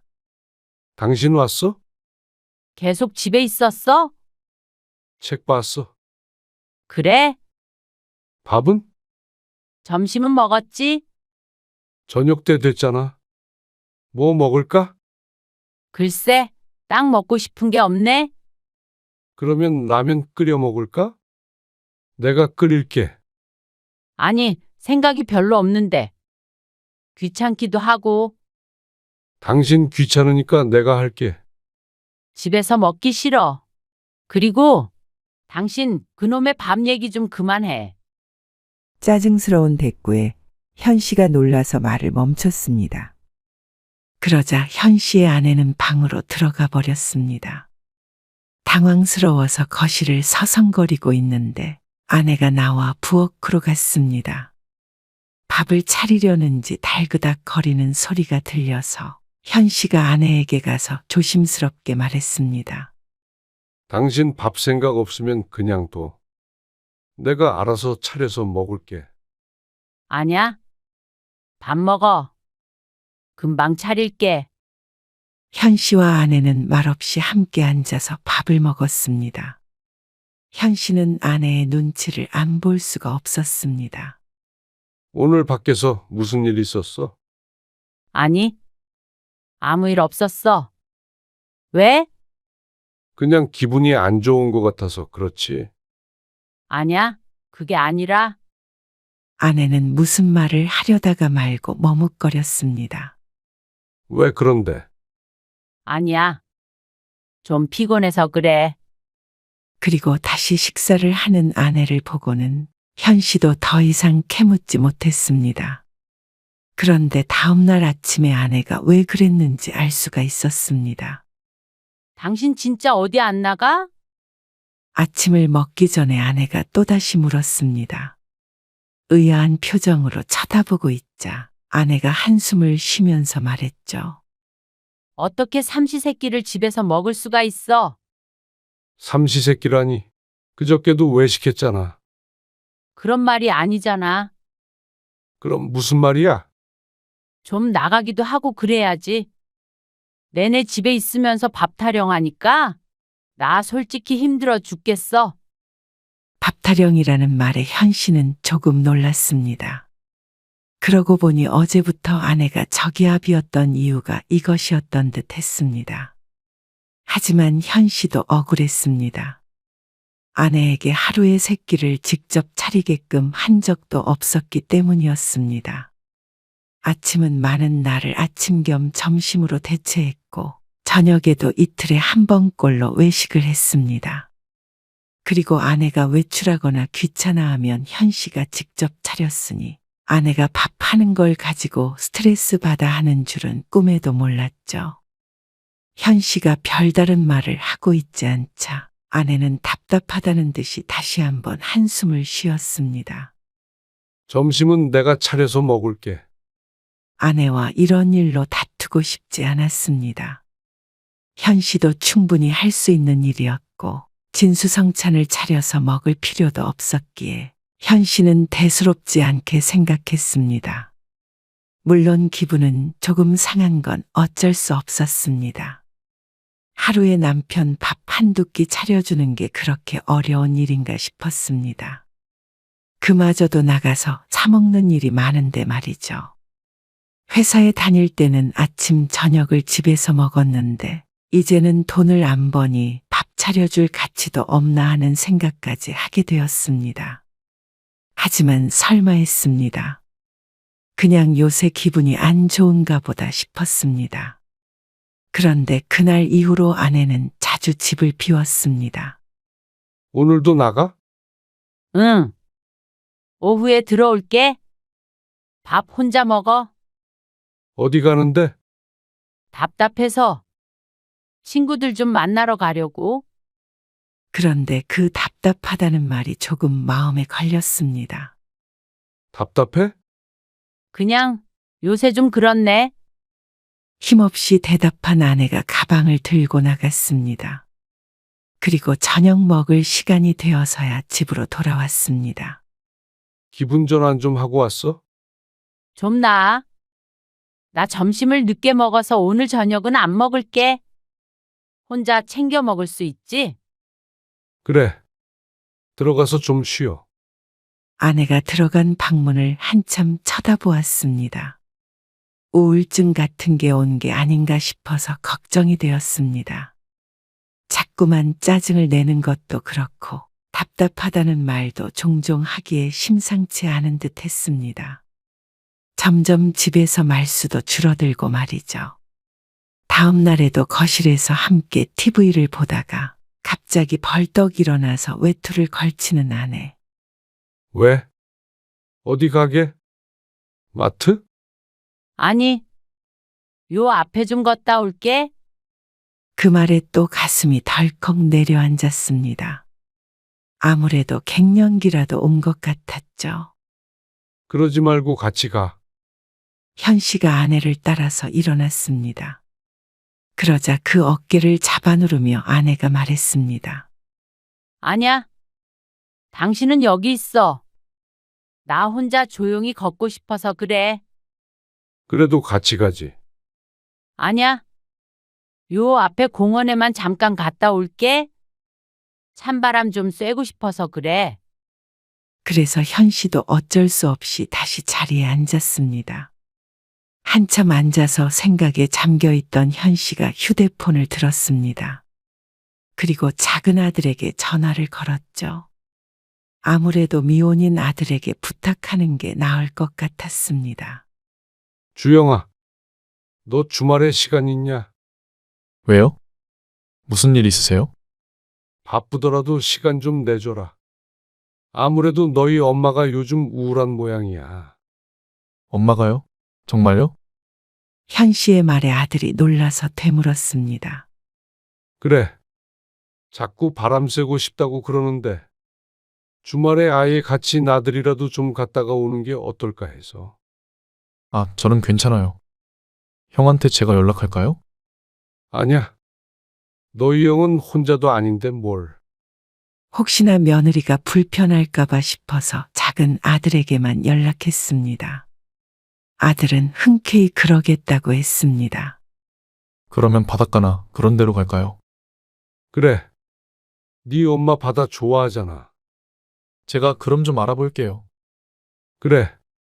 부탁 좀 한다. 그리고 저녁에 아내가 돌아왔을 때 눈치를 보다가 슬쩍 물었습니다. 우리 주말에 어디 좀 갈까? 어디? 그냥 뭐 바람도 쐬고 할 겸. 그런데 아들 얘기를 꺼내기도 전에 아내가 골치가 아프다는 듯이 머리를 짚었습니다. 그리고 깊은 숨을 내쉬었습니다. 왜 그래? 우울해서 그래? 현 씨가 걱정하며 묻자 아내가 돌연 현 씨를 탓하며 말했습니다. 그래. 우울해. 그런데 그건 당신 때문이야. 뭐? 내가 주말에도 당신이랑 하루 종일 같이 있어야 해? 느닷없이 공격적으로 말하는 아내에게 당황했습니다. 그것도 한두 번이지. 어떻게 하루 종일 붙어 있어? 이렇게 매일? 그게 무슨 말이야? 나는 그냥 당신이 요즘에 기분이 안 좋은 것 같아서. 맨날 뭐 먹을지 물어보고 어디 나가지도 않고 하루 종일 나만 졸졸 쫓아다니는 것 같아? 당신은 왜 아무도 안 만나고 집에서 나랑만 얘기해? 집에 있는데 그럼 당신이랑 얘기하지 누구랑 해? 당신이랑 맨날 똑같은 얘기하는 것도 지겨워. 당신은 재밌을지 모르겠지만 늘 집에만 있는 사람 얘기가 뭐가 재미있겠어? 생각을 해봐. 현 씨가 말문이 막힌 듯 조용히 있자 아내는 조금 누그러진 투로 말했습니다.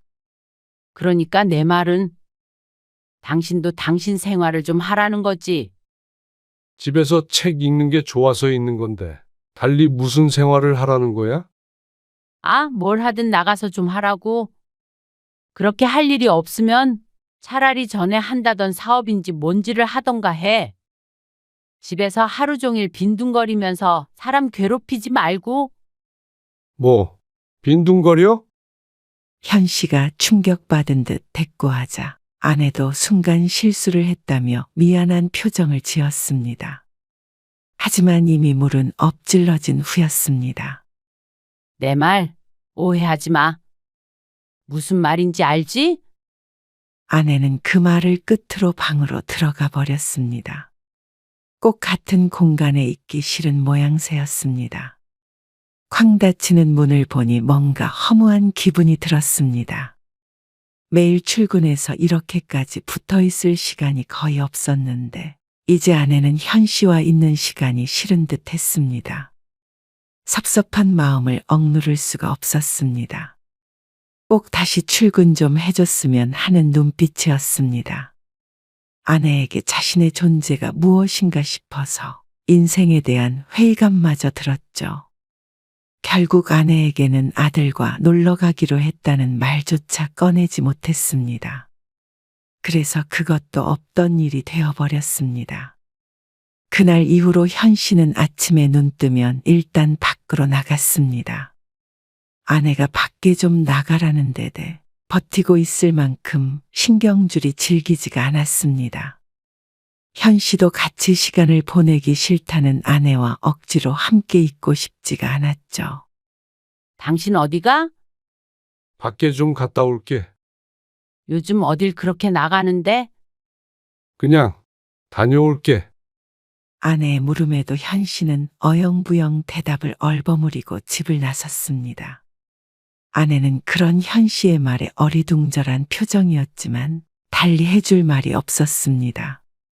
실제로 특별한 목적지나 할 일이 정해진 것이 아니었으니 말이죠. 현 씨는 집에서 걸어서 20분 거리에 있는 공원으로 향했습니다. 그리고 벤치에 앉아서 가지고 나온 책을 펼쳤죠.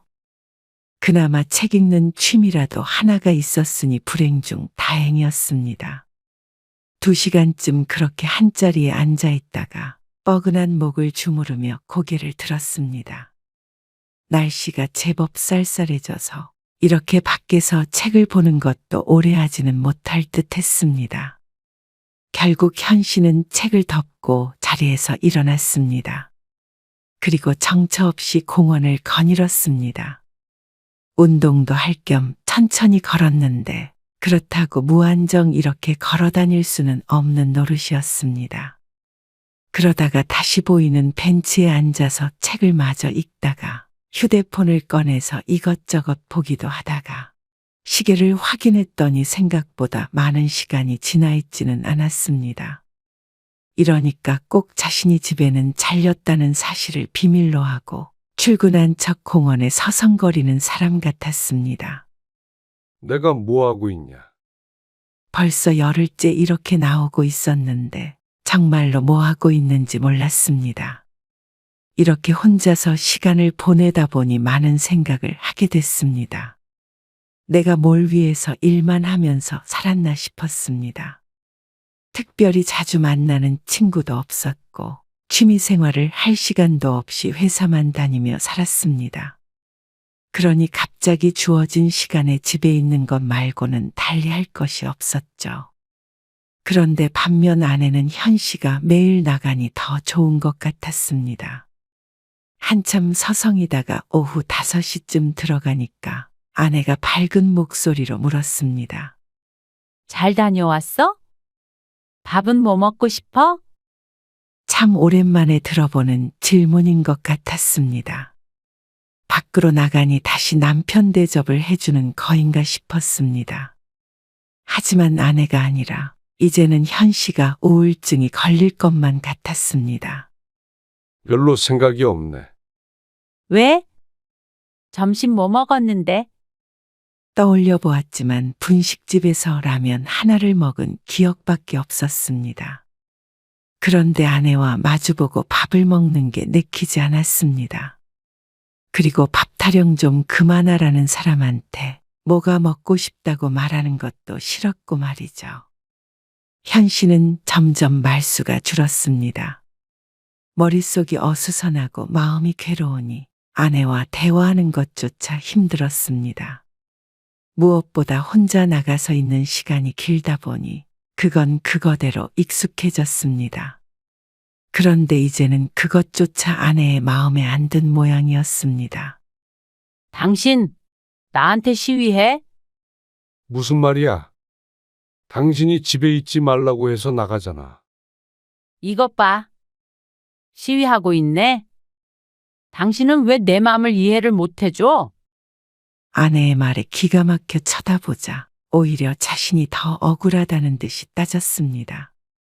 당신이 회사 나갔을 시간에 늘 나 혼자 집에 있었는데 갑자기 당신이랑 하루 종일 있는다고 생각해봐. 불편한 건 당연한 거 아니야? 한 공간에 있으면 얼마나 숨 막힌데? 뭐? 숨 막혀? 그래서 밥도 해주기 싫어진 거야? 그게 아니라 내가 뭐 삼시세끼를 차려달라고 해? 밥만 얻어먹는 식충이야? 나 설거지도 하고 청소도 하고 빨래도 해. 쓰레기도 버리고. 그런데도 밥 해주는 게 그렇게 짜증나는 일이야? 나가서 먹고 싶다고 하면 당신 먹고 싶은 거 먹으러 가고 그러잖아. 당신은 내가 집에서 혼자 밥 차려 먹는 것도 꼴 보기 싫은 거지. 무슨 말을 그렇게 해? 나도 내 공간이 필요해서 그런 거잖아. 집은 내 공간이기도 해. 근데 당신이 싫다고 해서 내가 나가잖아. 아니 됐다. 한 공간에 있는 게 숨막히다는 사람한테 내가 무슨 말을 해. 현 씨도 이래도 싫다 저래도 싫다 하는 아내와 더 이상 신랑이 하기도 싫었습니다. 아내에게만 맞추는데도 따진다면 현 씨도 더 이상 할 말이 없었습니다. 그날 이후로 현 씨와 아내는 냉전이었습니다. 나누는 대화는 거의 없었고 밥도 전부 따로 먹었습니다. 아내는 시위하는 게 보기 싫다며 아침 일찍 나가서 저녁 때가 지나서 돌아왔습니다. 아침부터 저녁까지 홀로 앉아서 밥을 먹으니 외롭기도 했고 서럽기도 했습니다. 평생 가장 노릇 한 대가가 이런 찬밥 신세라고 생각하니 눈물이 날 것 같기도 했습니다. 그러게 현 씨도 퇴직 후 할 일이 있었어야 했습니다. 그런데 그것도 못하게 했던 아내가 이러니 더욱 억울했습니다. 그런데 며칠 뒤에 아내가 현 씨에게 말했습니다. 내가 생각을 해봤는데 거의 열흘 만에 대화를 하는 것이었습니다. 당신 오피스텔 같은 거라도 구해서 평일에는 거기서 지내. 뭐? 언제까지 이렇게 불편하게 살 수는 없잖아. 서로 말도 안 하고. 정말 숨 막혀서 내가 못 살겠어. 또다시 숨 막히다며 호소하는 아내를 현 씨가 허탈한 표정으로 쳐다보았습니다. 이제는 집에서 쫓겨나기까지 하는 모양이었습니다. 당신한테 내 삶 방해받는 것 같아? 도대체 내가 뭘 그렇게 당신을 방해했다는 거야? 내가 집에서 당신한테 일을 시켜? 그냥 있는 것만으로도 답답하다고. 당신은 부부간의 애정이라는 게 있기는 해? 나이 들어서 무슨 애정 얘기를 해. 일만 하며 살았지만 이제는 경제적인 이바지도 끝이 났고 늙은 남편은 이런 존재인가 싶었습니다. 아무것도 시키지 않아도 그냥 할 일 없이 집에 있는 게 꼴보기 싫은 존재 말이죠. 당신은 평생 집에 있었으면서 나는 고작 1년도 안 지났다. 그거랑 같아? 그래, 당신이 원하는 대로 해줄게. 현 씨는 며칠 동안 짐을 싸고 나가서 살 집을 알아봤습니다. 현 씨도 이런 아내와는 한 공간에 있고 싶지 않았습니다. 내가 왜 나가야 하나 싶기도 했지만 네가 나가네 내가 나가네 하며 싸우고 싶지 않았고 하루빨리 떨어지고 싶었습니다. 그래서 일주일 뒤에 오피스텔을 구해서 나갔습니다. 그러니 오히려 속이 시원했습니다. 현 씨도 현 씨만의 공간이 생기니 누구 눈치 보지 않고 마음껏 집에 있을 수 있었습니다. 이제는 공원을 전전하지 않아도 된다는 생각에 어쩌면 더 나은 상황인 것 같기도 했죠. 하지만 처음 반년 정도는 가끔씩 가슴이 텅 빈 듯한 느낌도 받았고 우울한 게 이런 거구나 하는 생각도 했습니다. 그래도 현 씨는 혼자 지내며 여러 취미를 가지기 위해 노력했습니다. 창업을 한 친구들과 만나서 조언도 듣고 등산도 다니기 시작했죠. 그리고 1년 뒤에 현 씨는 카페를 차렸습니다. 큰 규모는 아니라서 돈벌이가 되지는 않지만 그래도 용돈벌이 정도는 되었고 나이 들어도 무언가 할 수 있다는 사실이 좋았습니다. 다시 일을 시작하자 삶의 활력도 생겼죠. 그리고 혼자 사는 생활에도 익숙해졌습니다. 그러자 아내가 말했습니다. 카페도 하고 있으니까 이제 집에 와서 지내. 이제는 집에만 있지 않으니 들어와서 살라는 말이었습니다. 하지만 현 씨는 콧방귀를 뀌었습니다. 그런 취급을 당하고도 들어가서 다정하게 지내는 게 되질 않았습니다. 아내는 그게 되는지 몰라도 말이죠. 나는 지금 생활이 편해. 당신도 혼자 있는 게 좋다며. 그래도 이만하면 된 것 같아? 아니야. 난 계속 여기서 지낼게. 명절에 갈게. 그때 봐. 여보, 현 씨는 아내의 말을 듣지 않고 끊었습니다. 이제 와서 왜 들어와서 살라는 건지 몰랐습니다. 이제는 밥 차려주는 게 싫지 않은 모양이었죠. 그런데 어느 날 아들에게서 전화가 왔습니다. 아버지, 요즘 엄마가 좀 우울하신가 봐요.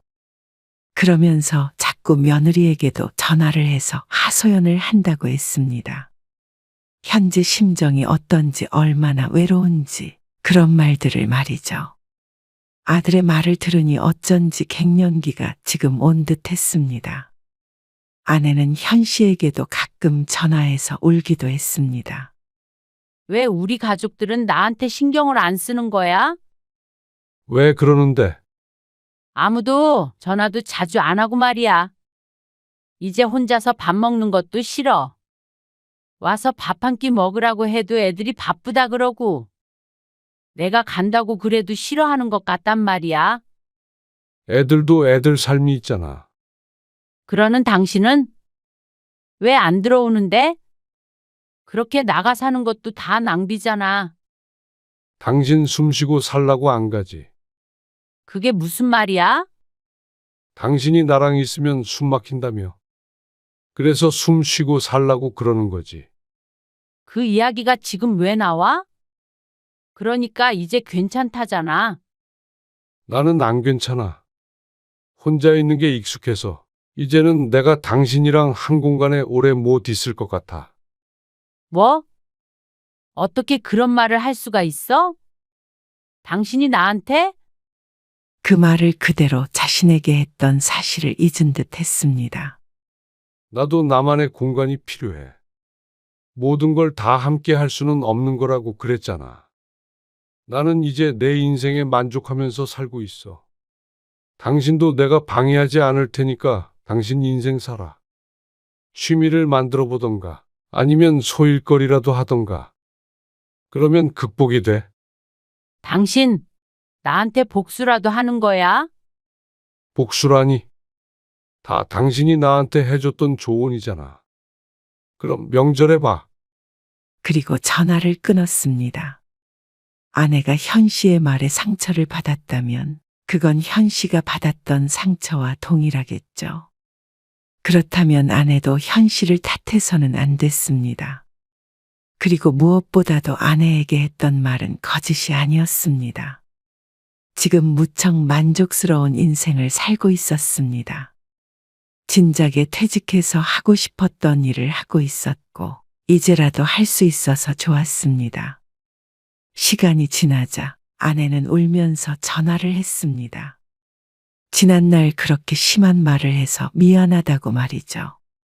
하지만 현 씨의 대답은 바뀌지 않았습니다. 더 늙어서 서로를 돌봐줘야 할 때가 아니라면 그냥 이렇게 지내고 싶었습니다. 지난날에 느꼈던 박탈감, 허무함 같은 것들을 또 느끼고 살고 싶지 않았습니다. 아내는 뒤늦게 후회한다고 했지만 결국 현 씨를 설득하진 못했죠.